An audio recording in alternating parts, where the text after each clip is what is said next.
Bom, pessoal, vamos lá. Nesse momento nós vamos dar início aí à nossa aula, né? Durante esse mês nós estaremos reunidos para trabalhar sobre a ideia dos livros históricos, tá? Lembrando que os livros históricos, eles vão trabalhar toda a história de Israel, né? Se nós estivéssemos, por exemplo, em uma tarde, em uma turma de bacharelado, o nome da matéria não seria livros históricos, mas sim seria História de Israel. Então nós vamos dialogar durante esse período sobre essa história, tá? Que é sim de suma importância para não somente para o Antigo Testamento, né, mas principalmente para todo o Novo Testamento. Haja vista que vai ser durante esse período, né, da história de Israel que muitas informações vão nos ser concedidas para a formatação da cristandade. Então, vamos seguir aí o nosso diálogo e eu creio que, de certa forma, será uma bênção para todos nós.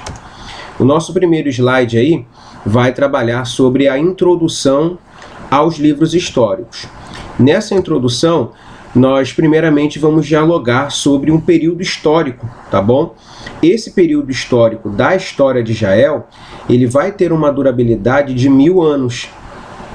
Durante esse período de 1000 anos, nós vamos discorrer do livro de Josué até o livro de Esté, tá? Então são 1000 anos de história, é um milênio inteiro, só trabalhando a ideia dos acontecimentos, tá? Que contextualizaram esse período, tá? É muito tempo, existe um abismo, por exemplo, muito grande de livro a livro. Existe um abismo muito grande de contexto histórico, de contexto cultural, de perspectiva religiosa, tá? Nós vamos dialogar, por exemplo, sobre a ideia de muitos líderes diferentes uns dos outros, não somente líderes religiosos, mas também líderes políticos, como reis, tá? Como príncipes, como profetas, sacerdotes, levitas, tá? Então, todo esse apanhado de personagens que influenciaram tanto positivamente como negativamente, nós vamos discutir, nós vamos dialogar sobre essas pessoas, tá? Então, para nós começarmos a narrar esse período da história de Israel, fica quase que impossível nós não discutirmos sobre o Pentateuco, tá? Até porque essa história aqui de Josué a Esté, que nós tratamos como período histórico ou história de Israel, ela não pode ser narrada sem antes nós discutirmos um pouco sobre a ideia do Pentateuco, tá? Porque vai ser justamente o Pentateuco que vai criar bases sólidas para que todo Israel e, consequentemente, todo o Novo Testamento venha estar baseado, tá? Para nós que somos cristãos, nós dizemos Pentateuco, né? Para os judeus, já é a Torá.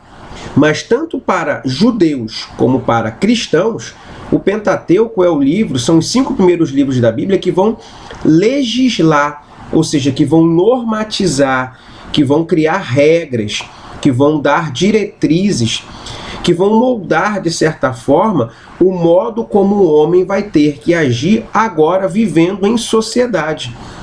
Não existe a possibilidade de nós discutirmos, né, toda a história de Israel sem antes nós discutirmos o que vai legislar esse povo, o que vai nortear essas pessoas, o que vai dizer o que é certo e o que é errado, o que vai dizer o que essas pessoas têm que fazer e o que essas pessoas não devem realizar, tá? Vai ser por meio do Pentateuco, por exemplo, ou da Torá, como queiram, que nós vamos conseguir visualizar, por exemplo, o método educacional que essas pessoas tinham acesso dentro daquele período, tá? É dentro do Pentateuco, por exemplo, que nós vamos visualizar a construção dos céus e da terra, aonde nós vamos dialogar com a ideia da queda do homem, aonde nós vamos visualizar personagens como os 3 patriarcas, Abraão, Isaac e Jacó. É no Pentateuco que nós vamos ter contato com o êxodo do Egito, com a liderança mosaica, com a construção de toda uma lei que nós conhecemos como os 10 mandamentos. Os judeus vão incrementar, né, com os 613 preceitos da lei. Então, dentro do Pentateuco, nós vamos conseguir visualizar do que o Israel é formado, né? Por exemplo, quando Jesus ele vai citar a ideia da construção de uma casa em cima de um castelo de areia ou em cima de uma rocha. Para os judeus, essa rocha é o Pentateuco, são as leis. Para os cristãos, essa rocha é Cristo. Só que mesmo nós compreendendo, né, que essa rocha é Cristo, nós não deixamos de dialogar com a rocha que os judeus vão dizer que é a lei, que é o Pentateuco, tá? Porque Cristo, ele é a confirmação de toda essa lei. Então é impossível deixarmos o Pentateuco de lado. Outra ideia é narrar aí, né, a história dessa denominada Israel, porque ela vai diretamente narrar a sua história com a morte e a ascensão de Josué, tá? A história de Israel ela é montada praticamente dentro da vida desses dois personagens. Por quê? Porque Moisés ele vai ser aquele líder mor, né? Aquele personagem que Deus vai levantar para fazer com que a promessa que Deus tinha feito a Abraão, consequentemente a Isaac, consequentemente a Jacó, para que essa promessa viesse a ter continuidade.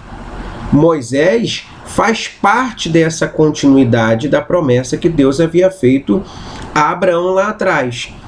Só que Moisés ele é convidado a executar uma ação dentro de um outro contexto. Ele é convidado a liderar, né, a saída de um povo de um território ao qual os mesmos eram mantidos como escravos, né? E aí a obra que Moisés tem em suas mãos é extremamente árdua, e nós vamos discutir essa história um pouco mais à frente. Depois da morte de Moisés, nós temos a ascensão desse personagem aqui, né, chamado e conhecido como Josué.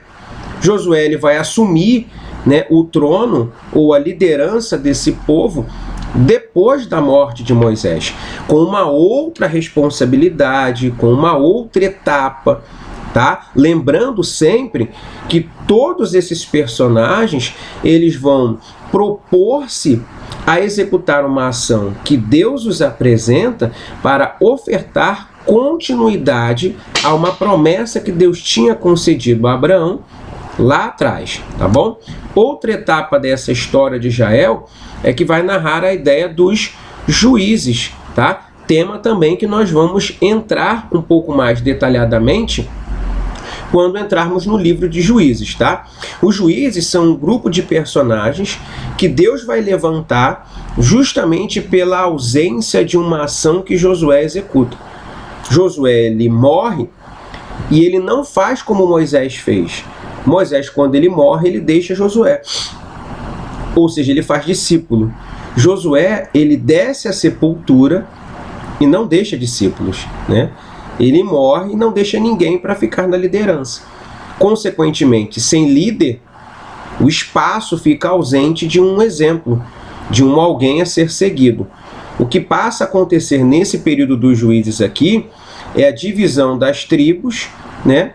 E cada um passar a fazer aquilo de acordo com o que eles achavam ser o certo. E o que eles achavam ser certo nem sempre dialogava com a base que era formulada por conta do Pentateuco. E aí, como consequência disso, o caos era estabelecido. Para apagar o fogo do caos, Deus levantava ali os juízes, tá ok? Outro período muito importante é o período da monarquia de Israel.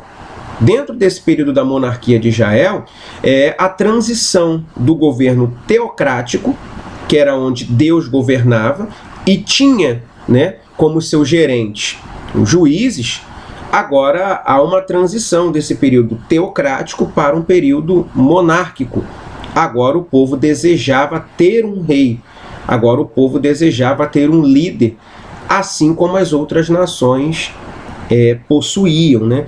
Eles queriam não ter mais Deus como seu líder, eles queriam ter o imperador, eles queriam viver agora um outro ambiente de transição, só que agora por meio da figura de um líder que eles pudessem chamar de rei. E essa monarquia, lá na frente, ela vai ser dividida, né, entre o reino de Israel do sul e reino de Israel do norte, tá? Depois da morte de Salomão, esse reino começa a ser dividido e aí a crise vai se estabelecer e se instaurar sobre a monarquia de Israel, tanto do sul quanto do norte, fazendo com que Deus viesse a executar processos duros de punição. O maior deles, acredito eu, que é quando o povo é conduzido à Babilônia, né? Depois de 40 anos que o profeta Jeremias apregoa as consequências do pecado que esse povo vinha cometendo, e aí o povo é conduzido, né, à Babilônia por Nabucodonosor, e ali eles são oprimidos por conta da ação de rejeitarem a voz profética. Então, essa introdução dos livros históricos aí, que nós vamos ter mais à frente, é muito importante, porque é um período de 1000 anos, que vão narrar muitas histórias interessantes e que vão ser enriquecedoras para todos nós. Sigamos aí os nossos slides. O segundo tópico são os problemas enfrentados na produção de uma história de Israel, tá? E são muitos os problemas. O primeiro deles, a seletividade histórica. Todas as vezes que nós nos propormos a fazer uma história, seja ela de Israel, seja ela do Brasil, seja ela da América do Sul, seja ela da sua vida, né? A história, ela não está igualada a uma biografia. A biografia vai narrar todos os detalhes daquele ou daquela ou daquilo que está se propondo a ser narrado. Exemplo, vamos fazer uma biografia da vida de Moisés. Nesse momento, nós vamos trabalhar e vamos ter que fazer uma pesquisa onde todos os detalhes de todos os anos que Moisés teve na face da terra terão que ser narrados. É uma biografia. Agora, quando se fala de fazer uma história da vida de Moisés, nós vamos ser seletivos, tá? E quando se fala de seletividade histórica, fala de se propor pegar uns assuntos em detrimento de outros. A história, ela não trabalha com um apanhado completo, ela vai trabalhar com detalhes. Detalhes esses que são seletivos. Nós vamos tratar da história de Israel. A história de Israel ela é muito mais ampla, tem muito mais detalhes. Como eu disse no slide anterior, são 1000 anos. E em 1000 anos, tem muitos detalhes que não são narrados nas Sagradas Escrituras. Porque a Bíblia ele é um livro de história. E como um livro de história, ela vai ser seletiva.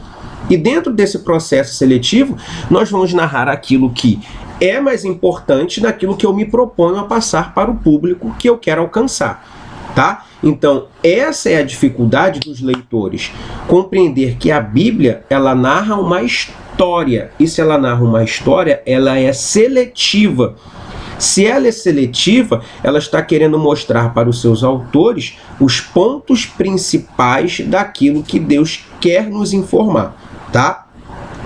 Querendo ou não, isso é um problema. Outro problema na hora de se formular uma história de Israel se dá com os cientistas, né?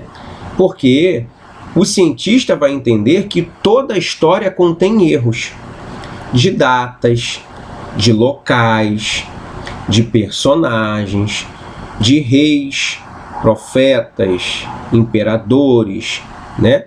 Então, a história, dentro de um viés científico, ela vai trabalhar com a questão dos erros. Toda a história possui erros, tá?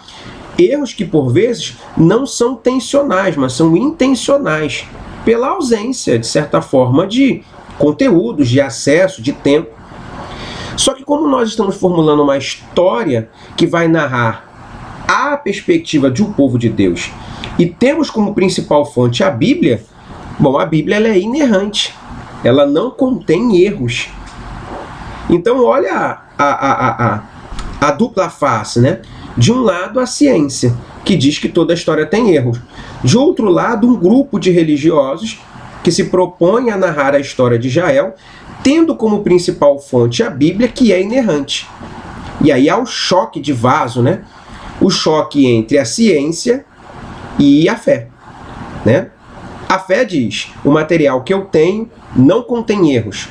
A ciência diz, não tem como fazer história sem erros. Então é esse problema aí que nós vamos encontrar sempre, tá? Principalmente dentro de meios acadêmicos seculares, naquilo que tange a confecção de uma história. Outra perspectiva complicadora aqui é o historicismo. O historicismo, ele vai trabalhar a seguinte filosofia. Ele vai dizer que Deus, ele não vai negar a existência de Deus, tá, pessoal? Não na sua grande totalidade.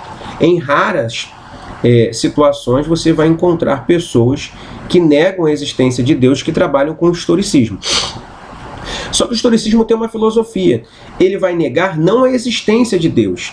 Ele vai negar a inexistência da ação de Deus no decorrer da história.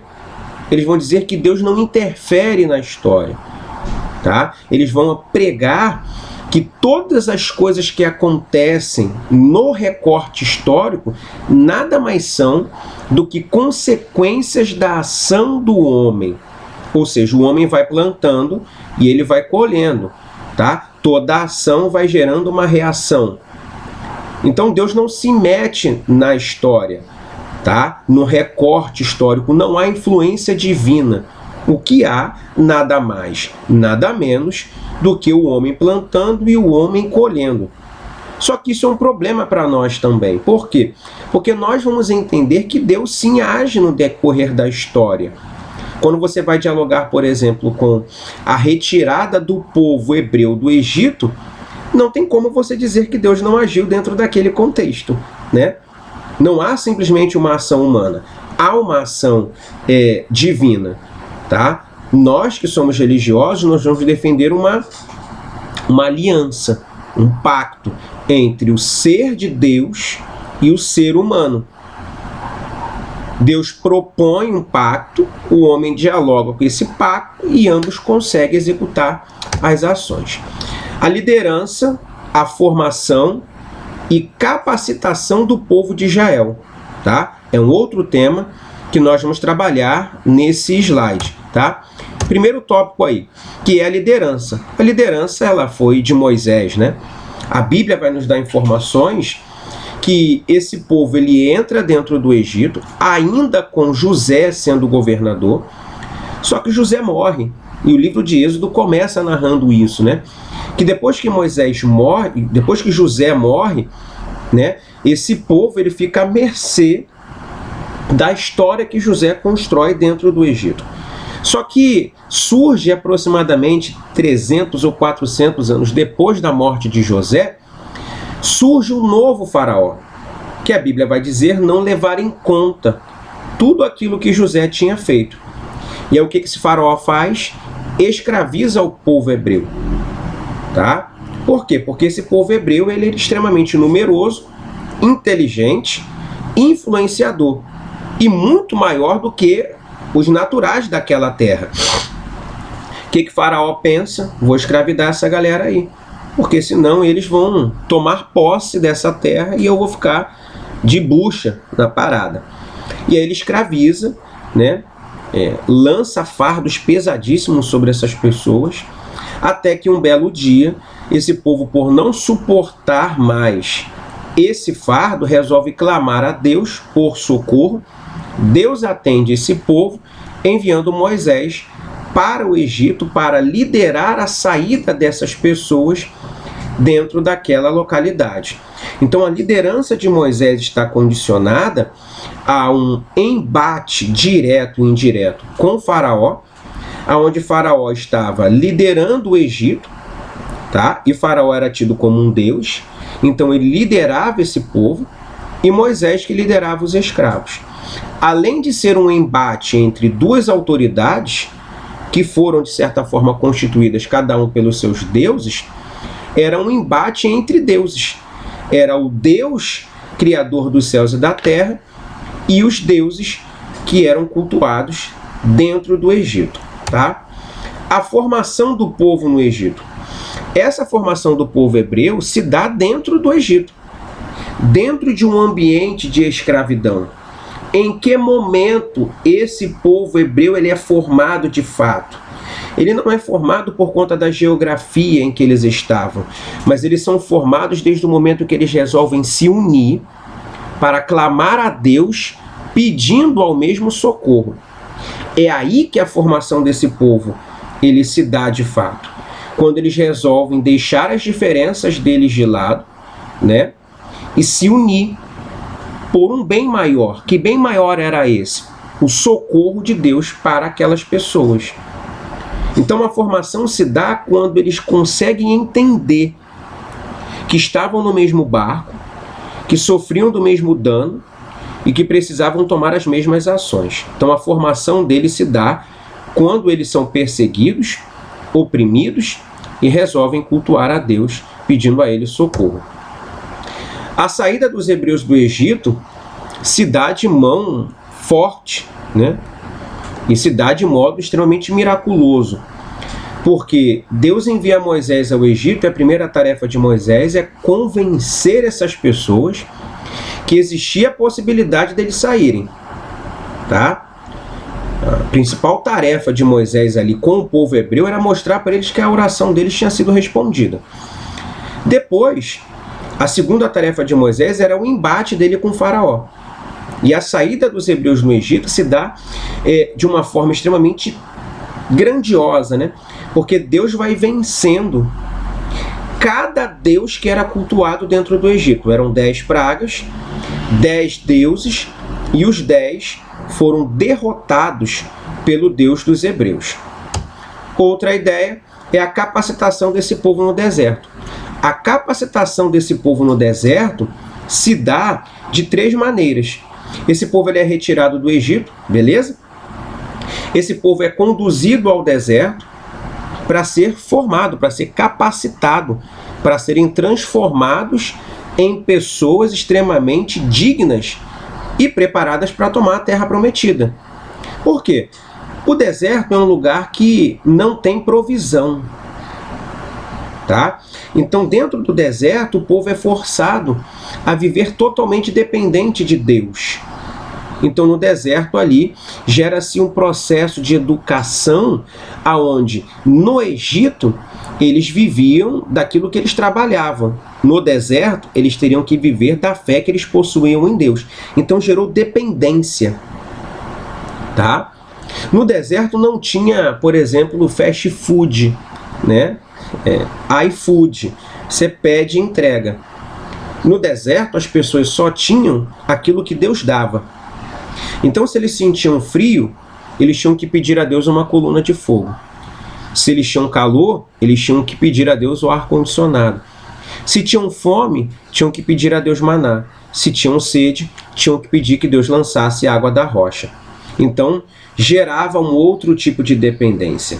E a outra característica do deserto era a forma, né, como essas pessoas eram moldadas. Deserto é um lugar seco de dia, é um lugar frio durante a noite.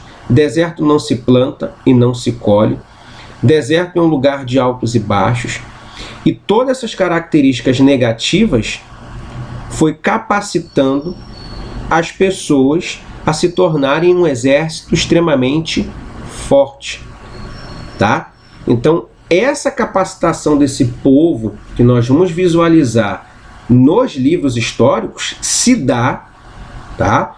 Principalmente dentro desse contexto de deserto, tá bom, pessoal?